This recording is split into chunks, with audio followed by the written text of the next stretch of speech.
See you later, alligator. After a while, crocodile. See you later, alligator. Hey there guys, it's Paul from dronesgear.com, and this time I tried flying an RC Wing for the first time in my life. Let's see how it went. I know I'm usually reviewing drones on this channel, but I'm a few days off from receiving the Mavic 2 and reviewing it, so until then I wanted to try something new. Here's the testing of the elevons at first, and pretty much how the plane looks before I crashed. More about that in a second. This plane can launch itself in vertical mode, so you don't have to launch it by hand, and only then turn it into airplane mode. But at first I had a few problems because I had the sticks inversed by mistake. Anyway, in terms of looks, the plane is pretty interesting and has these two landing gears for vertical mode.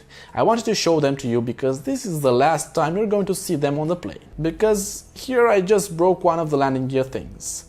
My first attempts were getting better until I crashed again because I didn't know the plane has elevon and rudder, so it takes the turns by using the motors and elevons. This means you'll have to turn both sticks to a side for it to turn properly. Until I figured out how things work and that I have some reverse controls, I crashed it quite a few times. Let's see what the damage is at this point and what it comes with in the box. As you can see here and on the side, the plane was glued together. And that's a great thing about foam planes. You can repair them whatever happens. I didn't glue the landing gear together because I figured out it can launch directly from the hand too, and these are pretty fragile. The elevons work pretty good still. These are brushless motors, which means they are pretty strong, durable and expensive. They are 2206, 2600 kV and are connected to the 6A ESCs. This is the battery hatch, which is held down by magnets, but I put some tape over as it usually tends to not stick in place well in crashes. The battery is pretty small. It's a 2S 800 mAh. We'll see how long it flies for at the end. It has a JST connector to the main board. You can basically use any standard 2S LiPo with a JST plug. It also comes with a balance port for charging. The plane comes with a balancing charger, but I use my own professional one, as it's more trustworthy. I have a link to get in the description, along with the link for the airplane. It comes in a few different versions. I got the RTF version that comes with a transmitter, and it's basically that. Ready to fly. The plane comes with a proprietary Mira robot receiver from the looks of it, so if you get the RTF version, you might not be able to bind it to any other rating. There is also a FlySky receiver package that doesn't come with a transmitter, and others like the kit form that you have to build yourself. The price differences are low, so I recommend you get the RTF version, especially if you're a beginner. Now let's look at the transmitter and what it can do. The transmitter looks pretty good with hobby-grade sticks on it, and the aircraft is pretty responsive to all controls. On the top left there's the arming switch. These right here are the trimming buttons and the bite button. It uses 4 AA batteries, and right here on the top right you can find the 3-position stick for the flight modes. On the 0 position there's the vertical takeoff mode.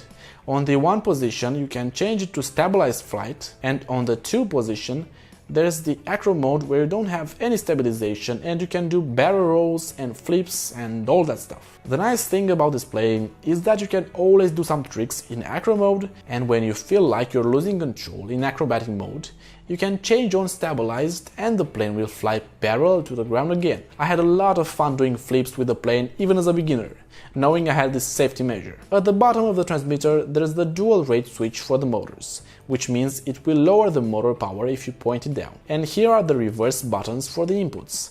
I recommend you have them all the time in the bottom position, or else you'll have the controls reversed and will certainly crash just like I did. As you can see, the vertical takeoff mode is very useful even if you launch it by hand, and then you can change it to airplane mode. I was doing some flips in acro and loved it. And it's very reassuring to know you can always put it in stabilized mode. The plane flies very well, and I must say I'm in love with flying it and can barely wait to try again. I can also glide pretty well even with low power, which means you can land it slower and conserve more battery.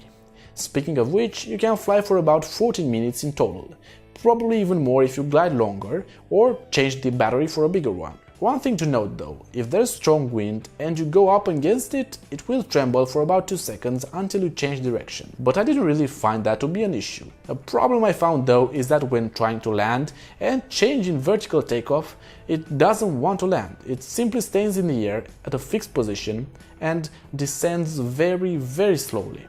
So I prefer actually landing it in airplane mode and cut the motor power when I feel it's close enough to the ground. There's not much else to say about it besides the fact that even though I'm a complete noob when it comes to planes, I could pilot it pretty damn well. The crashes I took with it were mostly because I had the controls reversed and I didn't know I was supposed to use both sticks to turn at the same time. But knowing this, it won't happen to you. So if you'll buy this thing, I'm sure you'll handle it pretty well and will certainly have a lot of fun with it.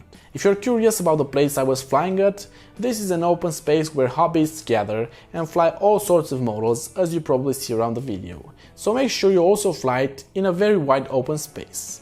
Again, the links are in the description. I might also leave a coupon code for it. So don't forget to check out the description for the links, you will definitely not regret buying this. Also subscribe and hit the bell notification icon because soon I will post some video comparisons with the DJI Mavic 2 and the original Mavic. See you later, alligator! See you later, alligator.